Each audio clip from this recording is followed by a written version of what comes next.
আজকে ক্লাস 11-এর পদার্থের গ্যাসীয় অবস্থার 6 নম্বর ভিডিও। আজকে আলোচনা করব তোমার রিয়েল গ্যাস এবং আইডিয়াল গ্যাস থেকে রিয়েল গ্যাসের ডিভিয়েশনের কারণগুলো। আমরা আদর্শ গ্যাসের অবস্থা সমীকরণটা কি জানি? PV equal two nRT. PV equal two nRT. এবার যদি গ্যাসটা 1 মোল হয় তখন এনের ভ্যালু 1 বসিয়ে কী হবে? PV equal to RT. কিন্তু বাস্তব গ্যাসের ক্ষেত্রে এই সমীকরণটা কিন্তু ভ্যালিড নয়। বাস্তব গ্যাস বলতে এই বাস্তব গ্যাসগুলো কিন্তু এই আদর্শ গ্যাসের সমীকরণ থেকে বিচ্যুতি হয়, এবং কেন কী কী কারণে বিচ্যুতি হয় সেগুলো বলছি। বাস্তব গ্যাসের ক্ষেত্রে সমীকরণটা হচ্ছে পিভি ইকুয়াল টু, ডেভিয়েশনটা বোঝানোর জন্য, Z into N R T. Z একটা আলাদা ফ্যাক্টর আসে। এবার জেডটাকে কী বলা হয়? জেডটাকে বলা হয় কম্প্রেসিবিলিটি ফ্যাক্টর বা সংনম্যতা গুণক। কম্প্রেসিবিলিটি ফ্যাক্টর জেডটাকে বলা হয়। এবার আদর্শ গ্যাসের ক্ষেত্রে পিভির সাথে পিভি ভার্সেস পি বা পিভি ভার্সেস ভি কী হয়? লিনিয়ার। অর্থাৎ যদি পিভির সাথে পি এর গ্রাফটা আঁকি, ধরো পিভির সাথে আমি পি এর গ্রাফটা আঁকছি, তো গ্রাফটা কী হবে? এরকম লিনিয়ার হবে। আদর্শ গ্যাসের ক্ষেত্রে এই জেডের মানটা হচ্ছে 1। এবার রিয়েল গ্যাস অর্থাৎ বাস্তব গ্যাসের ক্ষেত্রে জেডের মানটা কখনো 1-এর থেকে 1-এর থেকে কমতেও পারে, আবার 1-এর থেকে বাড়তেও পারে। তাহলে for real gas z not equal to 1, and for ideal gas z equal to 1. এবার রিয়েল গ্যাসের ক্ষেত্রে পিভির সাথে পি, এই গ্রাফটা বিভিন্ন গ্যাসের ক্ষেত্রে বিভিন্ন রকম আছে। যেমন একটা খেয়াল রাখবে, যেমন হাইড্রোজেন আর হিলিয়াম, শুধু এই দুটো ক্ষেত্রে জেডের value all time greater than 1। কোন গ্যাসের ক্ষেত্রে? For hydrogen and helium. এই দুটো গ্যাসের ক্ষেত্রে জেডের ভ্যালু সবসময় 1-এর থেকে বেশি হবে। এটা কিন্তু এমসিকিউর ক্ষেত্রে খুব গুরুত্বপূর্ণ। তাহলে এদের ক্ষেত্রে জেডের মান এই হাইড্রোজেন হিলিয়ামের ক্ষেত্রে সবসময় 1-এর থেকে বেশি। হাইড্রোজেন, এটা ধরো হিলিয়াম, তাহলে এটা আমি হাইড্রোজেন লিখলাম, এটা হচ্ছে হিলিয়াম।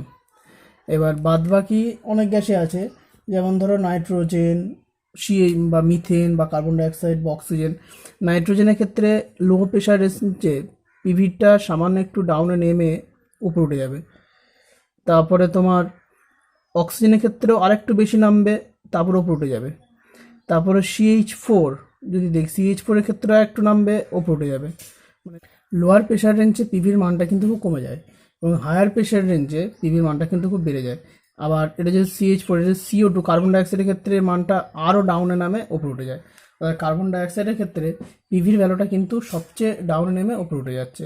তাহলে এই জেডের মানটা লোয়ার প্রেশার রেঞ্জে সবচেয়ে, হাইড্রোজেন আর হিলিয়ামের হচ্ছে সবসময় গ্রেটার দ্যান 1, আর বাদ বাকি যে গ্যাসগুলো বললাম তোমার হচ্ছে কার্বন ডাইঅক্সাইডের সবচেয়ে ডাউনে নামে এবং তারপরে উপরে ওঠে।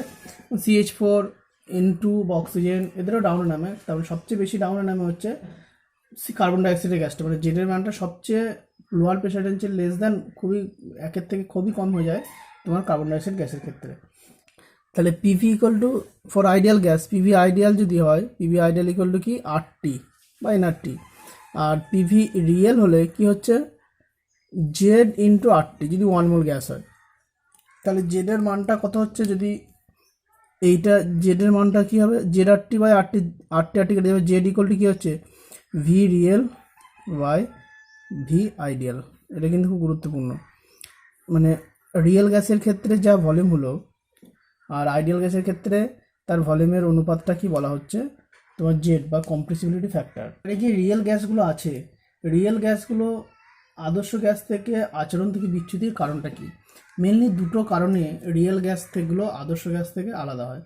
একটা কারণ হচ্ছে বাস্তবে যে গ্যাসগুলো আছে সেই গ্যাসগুলোর কিন্তু নির্দিষ্ট কিছু ভলিউম আছে বা আয়তন আছে, কিন্তু বাস্তব গ্যাসের ক্ষেত্রে আয়তনটাকে ধরা হয়, বাস্তব গ্যাসের ক্ষেত্রে আয়তন বা ভলিউমটাকে ধরা হয় 0। মানে ধরা হয় যে গ্যাস অণুগুলো আছে তাদের কোনো ভলিউমই নেই, মানে ওদের হচ্ছে পয়েন্ট পার্টিকেল হিসেবে ধরা হয়। কিন্তু বাস্তবে যে গ্যাসগুলো অর্থাৎ বাস্তব গ্যাসগুলোর ভলিউম অবশ্যই আছে। সেটা একটা জন্য তোমার রিয়েল গ্যাসগুলো আদর্শ গ্যাস থেকে আলাদা হয়। আর একটা কারণ হচ্ছে বাস্তব গ্যাসের ক্ষেত্রে অণুগুলোর মধ্যে আকর্ষণ বা বিকর্ষণ বল আছে, কিন্তু আদর্শ গ্যাসের ক্ষেত্রে ধরা হয় যে অণুগুলোর মধ্যে কোনো আকর্ষণ বিকর্ষণ বল নেই। তাহলে মেন দুটো কারণ, অর্থাৎ আয়তনটা 0 ধরা হয় আদর্শ গ্যাসের ক্ষেত্রে, সেইটা একটা কারণ। বাস্তবে আয়তন 0 হয় না। আর আকর্ষণ ও বিকর্ষণ বল, বাস্তব গ্যাসের কিছু আকর্ষণ বিকর্ষণ বল আছে, কিন্তু আদর্শ গ্যাসের ক্ষেত্রে ধরা হয় যে এদের আকর্ষণ বা বিকর্ষণ বল নেই। এই দুটো কারণের জন্য আদর্শ গ্যাস থেকে বাস্তব গ্যাসের বিচ্যুতি ঘটে।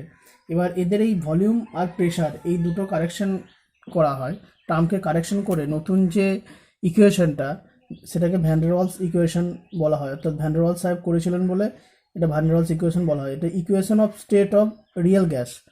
ইকুয়েশনটা কি, পি প্লাস যদি এন মোল গ্যাস হয় n square by V square, এটা pressure correction, V minus n b equal to n R T. এটা হচ্ছে বাস্তব গ্যাসের অবস্থার সমীকরণ। বাস্তব গ্যাসের অবস্থার সমীকরণ, এই সমীকরণটাকে বলা হয় ভ্যান ডার ওয়ালস সমীকরণ বা van der Waals equation. Van der Waals equation এটা হচ্ছে ওদের মধ্যেকার আকর্ষণ বল বোঝায়, গ্যাস অণুর মধ্যেকার এটা, আর বিটা হচ্ছে গ্যাস অণুর মধ্যেকার বিকর্ষণ বল। এবার এ আর বি এর ভ্যালুর ওপর অনেক কিছু প্রশ্ন হয়। প্রথমে বলছি এ আর বি এর ইউনিটগুলো কী হবে। ধরো এই যে N square by V square, এটা কিসের, প্রেশার কারেকশন, তাহলে এর ইউনিটটা কী হবে, unit of pressure, pressure unit কি এটিএম। তাহলে এ এর ইউনিটটা কী হবে, এ ইউনিট কী হচ্ছে ATM into V square by N square, অর্থাৎ এন টু দি পাওয়ার -2। তার মানে এটিএম, ভি হচ্ছে ভলিউমের আয়তন কী হয়, ভলিউমের ইউনিট কী হয় litre, litre square, ATM litre square, এটা হচ্ছে মোল, তাহলে মোল টু দি পাওয়ার -2, অর্থাৎ এর ইউনিট হচ্ছে atmosphere, litre square, mole to the power -2। আর বি এর ইউনিট কী হবে এনবি, এনবির ইউনিট কী হচ্ছে, এখানে হচ্ছে unit of volume, unit of volume, আর ভলিউম কারেকশনটা করে এসছে, এটা হচ্ছে এল, ধর ভলিউমের ইউনিট কি এল, লিটার। তাহলে বি এর ইউনিট কী হবে L, n inverse, n inverse মানে n unit mole, litre mole inverse. তাহলে এ এর ইউনিট হচ্ছে atmosphere, litre square, mole to the power -2, আর বি এর ইউনিট হচ্ছে লিটার মোল ইনভার্স, এটা হচ্ছে এ আর বি এর ইউনিট। এবার এর মান যত বেশি হবে, অর্থাৎ এ মানে কি বললাম আকর্ষণ বল, এর মান যত বেশি হবে গ্যাস অণুগুলোকে তত লিকুইড করা তত সহজ হবে। তাহলে এর মান যত বেশি যত কম হবে গ্যাস অণুগুলোর মধ্যেকার আকর্ষণ বল তত বেশি হবে,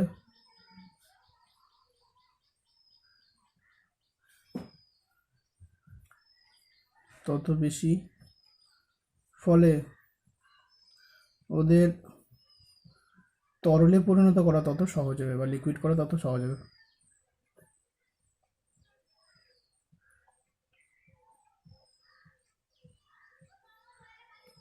হবে। তাহলে অনেক সময় এমসিকিউতে দেয় যে এ এর মান, দুটো তিনটে গ্যাস বললো, তাদের এ এর মান আর বি এর মান বলে দিল, বললো যে কাকে লিকুইড করা সহজ হবে বা কাকে লিকুইড করা শক্ত হবে, সেগুলো তাহলে এ আর বি এর মান দেখে বলে দেবে। এবার এই যে রিয়েল গ্যাসগুলোকে কি বললাম, আদর্শ গ্যাস থেকে বিচ্যুতি ঘটে। অনেক সময় বলবে লোয়ার প্রেশার রেঞ্জে বা হায়ার প্রেশার রেঞ্জে বা লো প্রেশার হাই টেম্পারেচার, এসব ক্ষেত্রে জেড এর এক্সপ্রেশনটা কী হবে, তাহলে প্রথমে বলছি লোয়ার প্রেশার রিজিয়নে, অ্যাট লোয়ার প্রেশার রিজিয়ন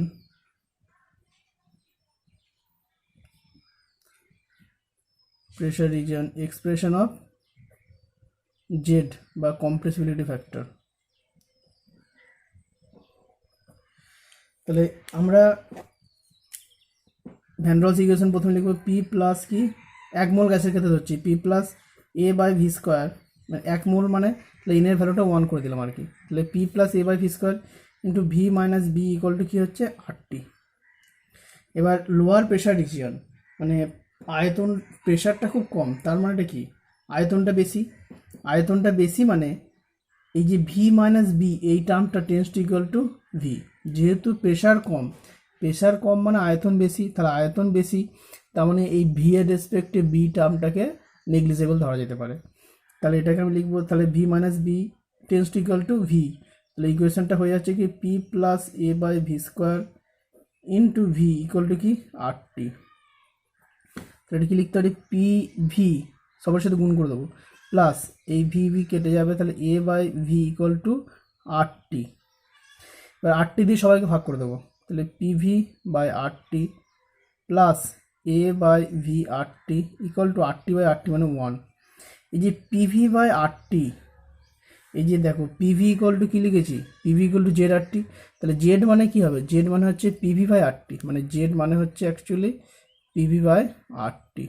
তাহলে পিভি বাই আর টি মানে কি জেড, তাহলে জেড ইকুয়াল টু কি 1 minus a by V R T, Z equal to 1 minus a by V R T. এটা হচ্ছে expression of compressibility factor Z for real gas at lower pressure region, অর্থাৎ কম pressure অঞ্চলে জেডের expression এটা।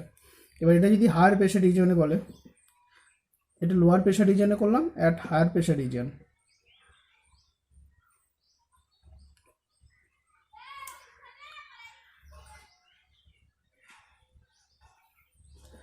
তাহলে এই 1 মোল গ্যাসের এই ইকুয়েশনটা আরেকবার লিখছি, P plus A by V square V minus b equal to R T. এবার হায়ার প্রেশার রিজিয়ন, তাহলে হায়ার প্রেশার মানে ভলিউমটা কম হবে, তার মানে এই P plus A by V square এই টার্মটা কী হয়ে যাবে, টেন্স ইকুয়াল টু পি হয়ে যাবে, কারণ প্রেশারটা খুব বেশি। প্রেশার এটা কী হচ্ছে P into V minus b equal to কি আর টি। তাহলে সবার সাথে গুণ করে দিচ্ছি PV minus Pb equal to R T. এবার একে আমি আর টি দিয়ে সবাইকে ভাগ করে দিচ্ছি, তাহলে PV by R T minus Pb by R T equal to কী হবে, R T by R T মানে 1। তাহলে এই পিভি বাই আর টি মানে এটা কি টার্ম জেড, তাহলে জেড মানে কি হয়ে যাচ্ছে 1 plus Pb by R T. এটা হচ্ছে expression of Z of real gas at higher pressure region, আর এটা হচ্ছে লোয়ার প্রেশার রিজিয়ন। এগুলো কিন্তু এমসিকিউর ক্ষেত্রে খুব গুরুত্বপূর্ণ কোশ্চেন। এমনিও এক্সপ্রেশন দিতে বলে 11 কোশ্চেনে, যে জেডের এক্সপ্রেশনটা করো লোয়ার প্রেশার রিজিয়নে বা হায়ার প্রেশার রিজিয়নের এক্সপ্রেশনটা কী হচ্ছে সেটা দেখাতে বলতে পারে, শুধু মনে রাখলে হবে না, এটা দেখাতে বলতে পারে। আর যদি লোয়ার প্রেশার অর্থাৎ কম প্রেশার এবং হাই টেম্পারেচার হয়, সেটা দেখো টেম্পারেচার যখন বেশি এবং চাপ যখন কম, তখন কী হয়ে যাচ্ছে, এই যে P plus A by V square এটা টেন্স ইকুয়াল টু কী হয়ে যাচ্ছে, পি হয়ে যাচ্ছে, আর ভি মাইনাস বি এটা টেন্স ইকুয়াল টু ভি হয়ে যাচ্ছে, মানে actually PV equal to R T হয়ে যাচ্ছে। মানে লো প্রেশার অর্থাৎ কম চাপে এবং উচ্চ উষ্ণতায়, কম চাপে এবং উচ্চ উষ্ণতায় অর্থাৎ দুটোই যেখানে আয়তন বেশির দিকে ফেভার করছে, কারণ চাপ কম হলে আয়তন বাড়ে, আবার উষ্ণতা বাড়লেও আয়তন বাড়ে, দুটোই আয়তন বেশির দিকে ফেভার করছে, সেক্ষেত্রে আদর্শ গ্যাসের মতো আচরণ করছে বাস্তব গ্যাসগুলো, অর্থাৎ কম প্রেশার এবং হায়ার টেম্পারেচারে রিয়েল গ্যাসগুলো আদর্শ গ্যাসের মতো আচরণ করে। এবার কোনো গ্যাসকে লিকুইড করা জন্য মানে সমস্ত গ্যাসের একটা নির্দিষ্ট টেম্পারেচার থাকে, যে টেম্পারেচারের ঊর্ধ্বে উঠে গেলে সেই গ্যাসে কিন্তু লিকুইড করা যাবে না। প্রত্যেকটা গ্যাসের ক্ষেত্রে এটা আলাদা আলাদা যদিও টেম্পারেচারটা, তাহলে সেটাকে বলা হয় ক্রিটিক্যাল টেম্পারেচার। ক্রিটিক্যাল টেম্পারেচার বা সংকট উষ্ণতা, ক্রিটিক্যাল টেম্পারেচার, যে the temperature above which the gas can not be liquefied. অর্থাৎ একটা গ্যাস ধর এ গ্যাস, একটা এ গ্যাসের ক্রিটিক্যাল টেম্পারেচার বলছে 50 ডিগ্রি সেলসিয়াস, মানে এই গ্যাসটাকে যদি আবার 60 ডিগ্রি সেলসিয়াস টেম্পারেচার উঠিয়ে দেওয়া হয়, তাহলে সেই গ্যাসটাকে এই গ্যাসটাকে কিন্তু আর লিকুইড করা যাবে না। এবার ধরো বি গ্যাসের ক্রিটিক্যাল টেম্পারেচার বলছি হয়তো 100 ডিগ্রি সেলসিয়াস, তাহলে এই বি গ্যাসকে কিন্তু 60 ডিগ্রি সেলসিয়াস টেম্পারেচার আমি যদি ওঠাই লেখে কিন্তু লিকুইড করা যাবে, কিন্তু এ গ্যাসকে উষ্ণতা 60 ডিগ্রি করে দিলে একে লিকুইড করা যাবে না। তার মানে এর ক্রিটিক্যাল টেম্পারেচার যেহেতু 50, তার মানে যার ক্রিটিক্যাল টেম্পারেচার যত বেশি অর্থাৎ বি গ্যাসের এক্ষেত্রে বেশি, তাহলে তাকে লিকুইড করা তত সহজ। যেমন একে 60 ডিগ্রি উঠে গেলে একে লিকুইড করা যাচ্ছে না, কিন্তু একে কিন্তু লিকুইড করা যাচ্ছে। অর্থাৎ আবার এটাও বলা যায় তার লিকুইড করা সহজ, আবার ক্রিটিক্যাল টেম্পারেচার যত বেশি যে গ্যাসের, তার গ্যাস অণুগুলোর মধ্যে আকর্ষণ বল তত বেশি। মানে এমসিকিউর ক্ষেত্রে খুব গুরুত্বপূর্ণ এগুলো আসে। ধরো 4টে গ্যাস বলে দিল, 4টে গ্যাসের তোমার ক্রিটিক্যাল টেম্পারেচার ভ্যালু আলাদা আলাদা বলে দিল, তাহলে কোন গ্যাসকে লিকুইড করা সহজ বললো, তার মানে দেখবে যে গ্যাসের ক্রিটিক্যাল টেম্পারেচারের মান বেশি সেই গ্যাসকে লিকুইড করা কিন্তু তত সহজ হবে। এবার টিসি বা ক্রিটিক্যাল টেম্পারেচার যে এক্সপ্রেশন আছে, টিসি হচ্ছে 8A বাই 27BR, এটা ক্রিটিক্যাল টেম্পারেচার এক্সপ্রেশন। তারপর হচ্ছে ক্রিটিক্যাল প্রেশার, পিসি দিয়ে লেখা হয় ক্রিটিক্যাল প্রেশার, বলছে the minimum pressure required to liquefy A gas, অর্থাৎ একটা গ্যাসকে তরলে পরিণত করার জন্য ন্যূনতম যে চাপ প্রয়োগ করতে হবে, একটা গ্যাসকে তরলে পরিণত করার জন্য ন্যূনতম যে চাপ প্রয়োগ করতে হবে সেটা হচ্ছে critical pressure. Critical pressure expression হচ্ছে A/27B²। আর একটা হচ্ছে ক্রিটিক্যাল ভলিউম, সেটা হচ্ছে ভিসি দিয়ে লেখা হয়। অর্থাৎ at critical temperature and critical pressure, অর্থাৎ ক্রিটিক্যাল উষ্ণতা, সংকট উষ্ণতা ও সংকট চাপে the volume occupied by the gas, gas দ্বারা অধিকৃত আয়তন, সেটাই হচ্ছে ক্রিটিক্যাল প্রেশার। এটা এক্সপ্রেশন হচ্ছে 3B। তাহলে ক্রিটিক্যাল টেম্পারেচার, ক্রিটিক্যাল প্রেশার এবং ক্রিটিক্যাল ভলিউম, এই তিনজনের এক্সপ্রেশনটা কিন্তু তোমায় খেয়াল রাখতে হবে।